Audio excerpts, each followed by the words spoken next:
That's younger. We're on. I'm just turn this way so I can see what I look like here. All right, ladies and gentlemen. Yeah, the bass register on this one is pretty good. Right. Anyway, I want to welcome you to Sacred Grounds, the longest running open mic that we know of in the known and unknown universe. So give yourself a round of applause for being here one more time. I want to hear that, please. Come on. They call that applause. I'm going to look at the camera there. Thank you. Since 1972, fine poetry and good food, or good food and fine poetry, whichever you think. And thank Teddy in the back. Teddy is the host of this place, so without him, I wouldn't be here. You wouldn't be listening to me. I would be saying this over and over and over and over again. The feature, Mr. Stephen Coppell. Where is he? Where is he? Is he back there? Yeah. He's back there, so he's here. So make some noise for that guy. Come on. Thank you, Mr. Stephen Coppell, who is always swell. Mr. Natural will set up the streaming, so if you like this, and you like to say, thank you, Mr. Natural. Thank you, Mr. Natural. One of the few advisors I have, this is my advisory sheet here, those people who are out there. If you do decide to take a picture or record somebody, please ask them. I do that, but then I know where it goes. If someone else does that, and I don't know where it goes, then that's not good. Not nice. Let's see. Oh, tonight's theme. Tonight's theme is William Shakespeare, or Shakespeare-like things. And so we're set with that. Fabulous door prizes. I'm going to introduce a few of those. The Lost Daughters of China. Like,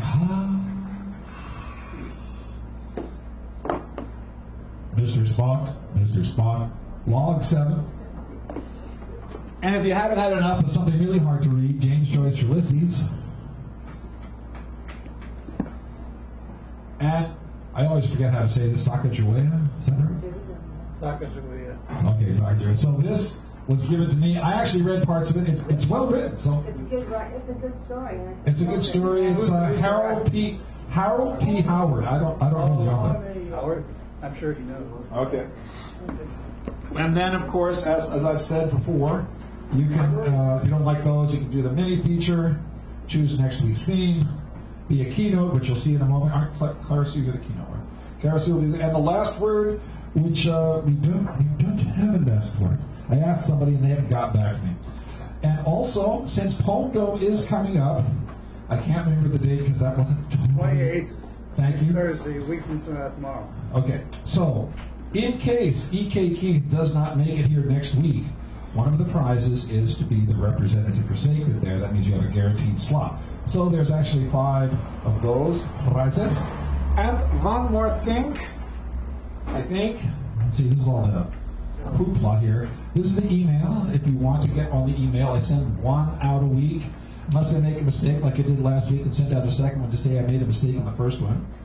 And then these little red cards are cards you can take anytime just to hand out to people. Say, come to this thing and look at it. Except you won't talk like Mickey Mouse when you do that. Anyway, so let's see what else is there. Oh, the sign-up sheet was. Did anybody not get it? I didn't. Oh, are you Delta? I put you on. All right. So there we go.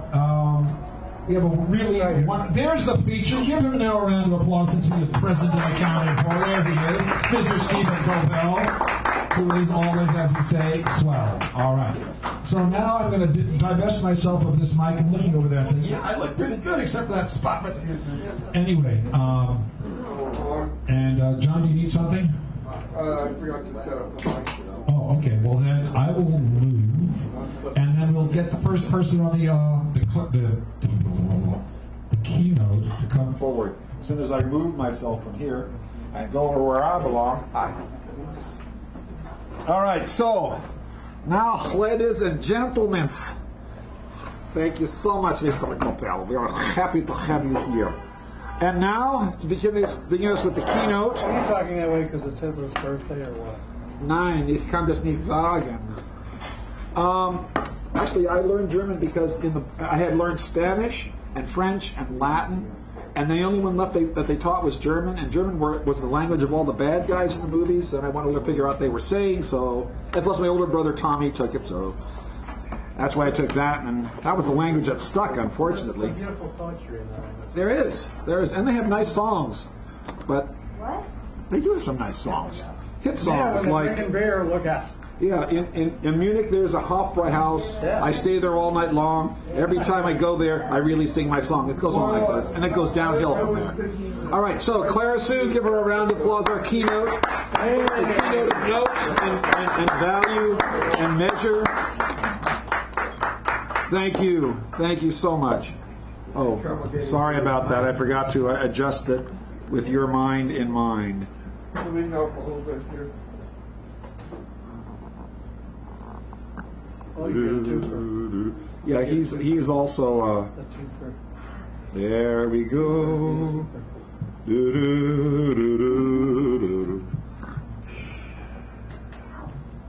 I'm trying to find something interesting to read as a keynote for Shakespeare's 400th anniversary coming up, and I found this article, very short, on CNN.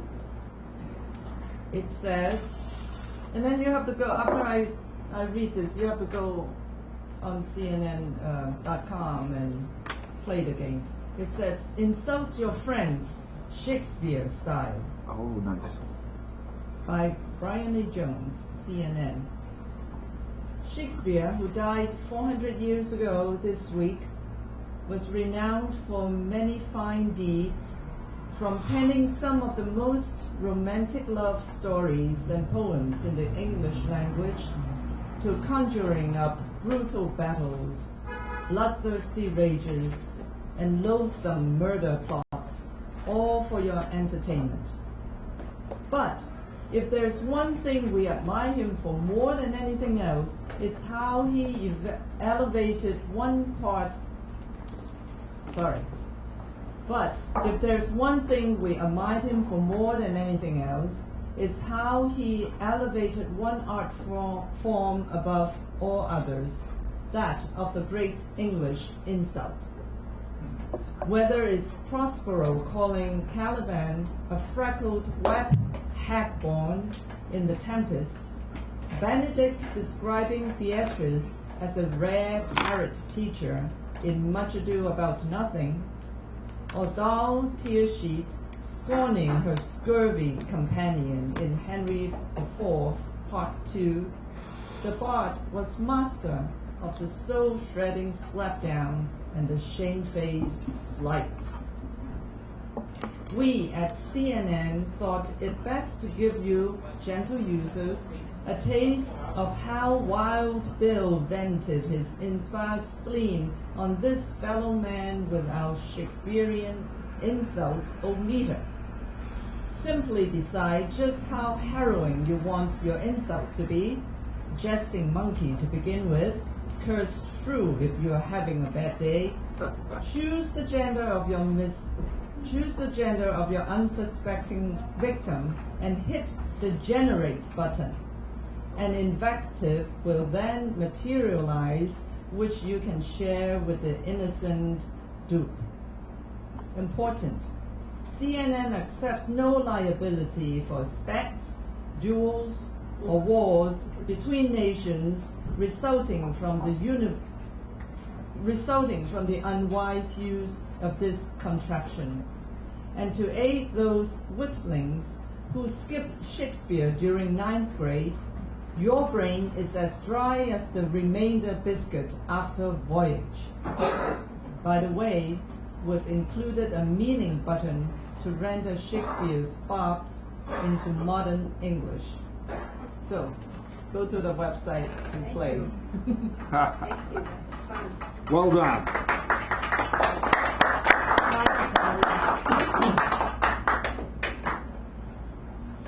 Thank you, Clara Sue, our wonderful keynote. And now, the first one up on the open mic is Cesar.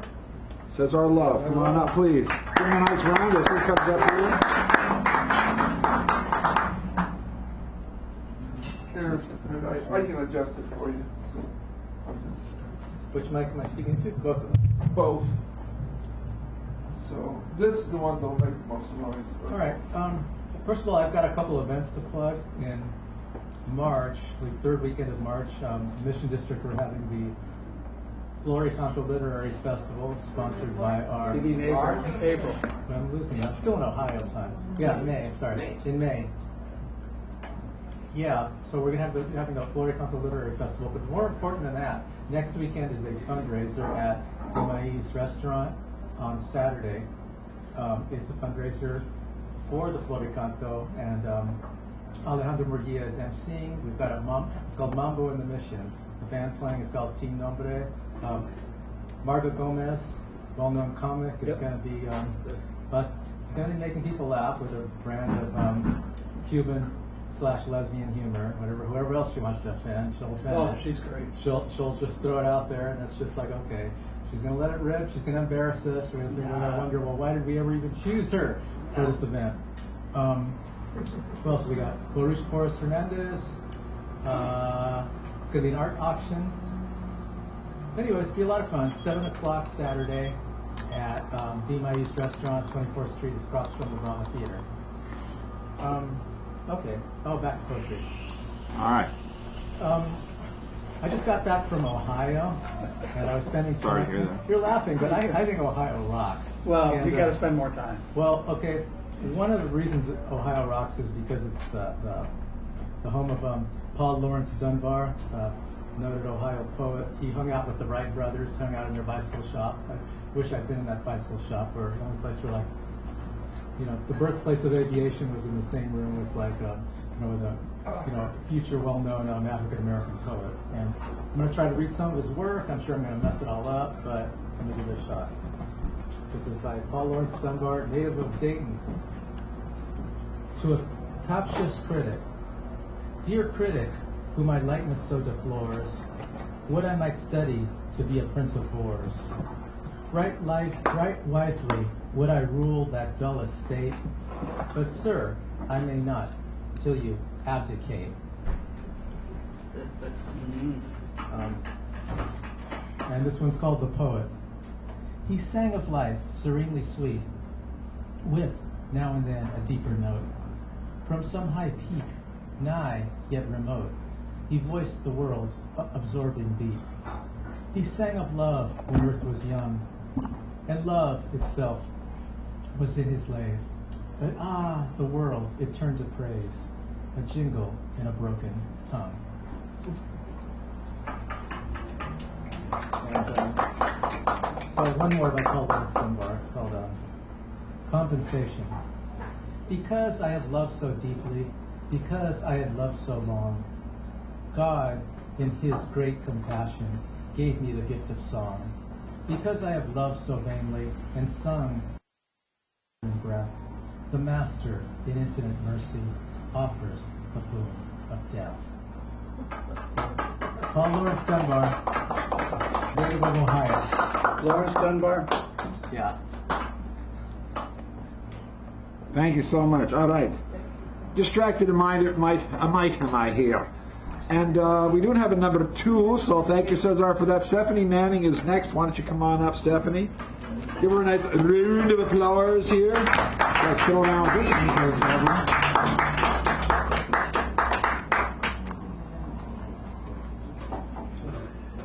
Okay. Hello, everybody. Hello. And, so, on the Shakespeare note, this is the Sonnet 81. And this is the celebration of the 400th anniversary of his death.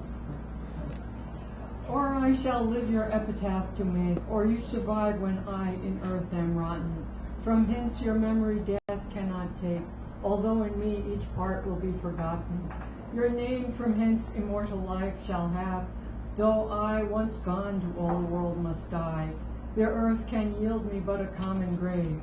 When you entombed in men's eyes shall lie, your monument shall be my gentle verse, which eyes not yet created shall o'erread, and tongues to be your being, shall rehearse when all the breathers of this world are dead. you still shall live, and such virtue hath my pen, where breath most breathes, even in the mouths of men. Thank you so much. Stephanie, can you check and see if that plug is in? 'Cause I think it might not be in. Plug. Okay. It's in.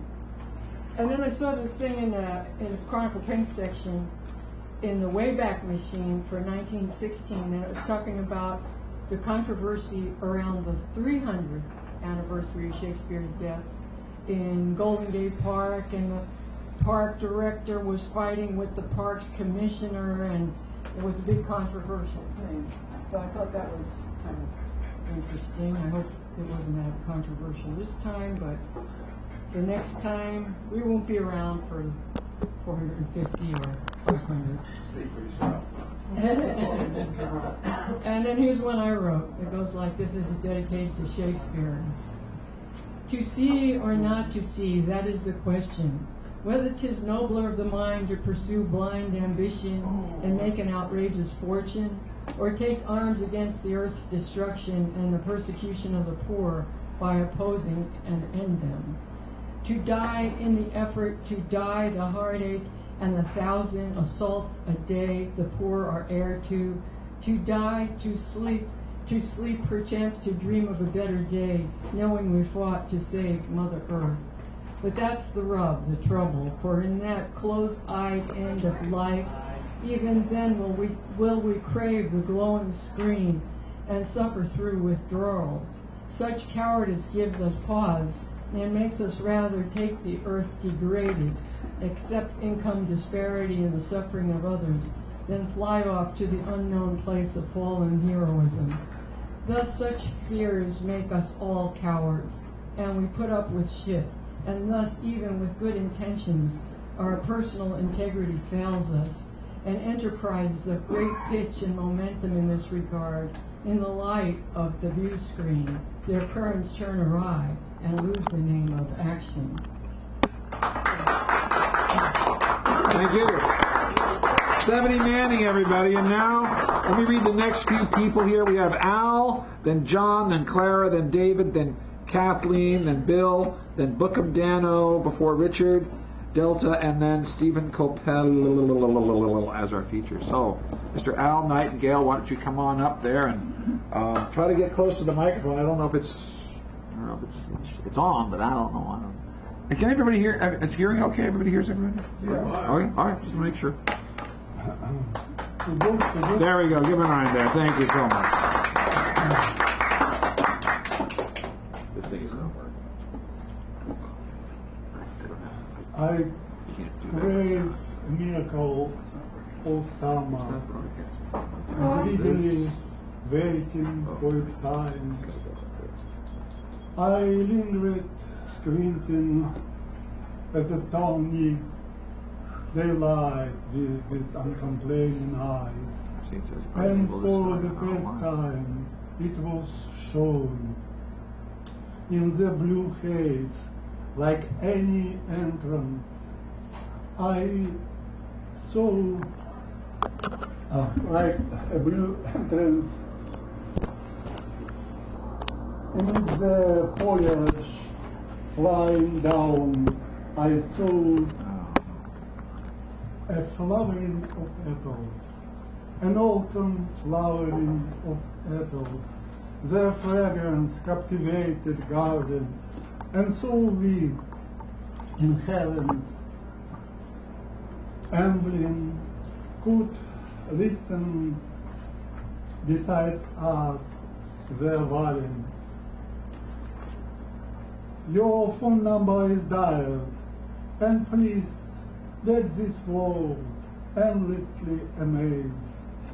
An autumn flowering of apple trees is the remembering of names. The black snow is like a vespine nest. Faces fled from the speed are languid. I would live well, not to 100, but at least the same lifetime text. Here, even an air is beaten. Cars roar, shake over the throat, and forgetting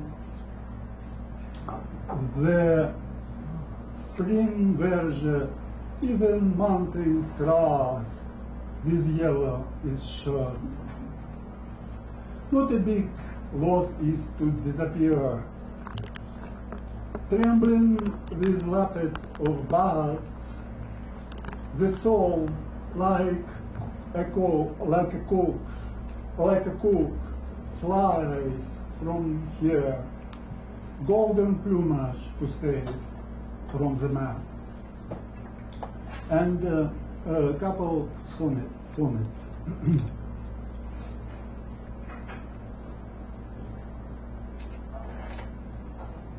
The darkness was without candle grows, a witness, and the torn tail of the slaughter. I crossed the field where the red-head soldiers eagerly cursing Ariadne's host pressed knots of living stone, and as if shining in belly hernias under the bullets burst. Bullets burst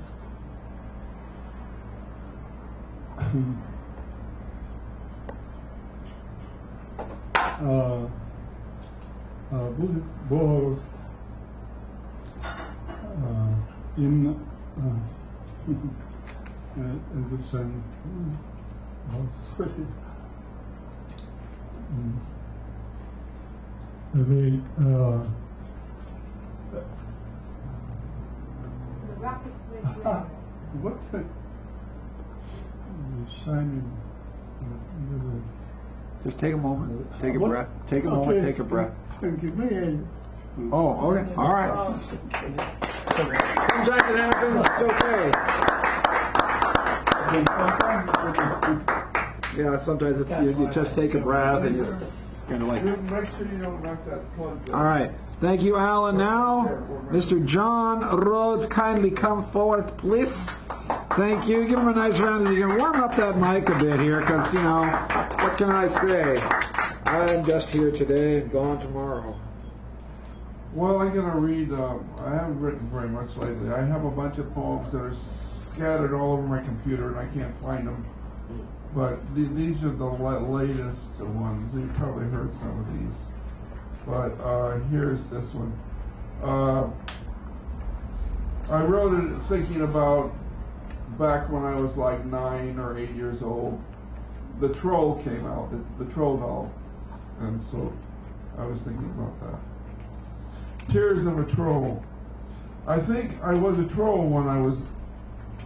Oops, I lost everything. Give me a second.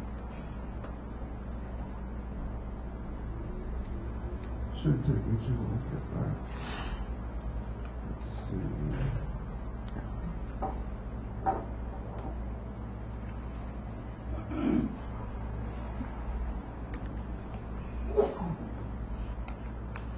Like it's spelled right.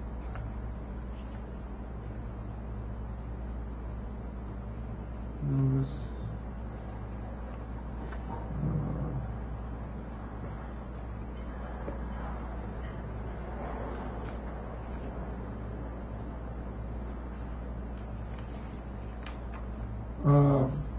We have a show coming up. What day is it, Clara?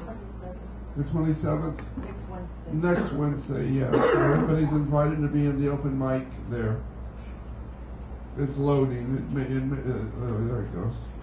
I'll just read the one at the top here. 2727 Mariposa.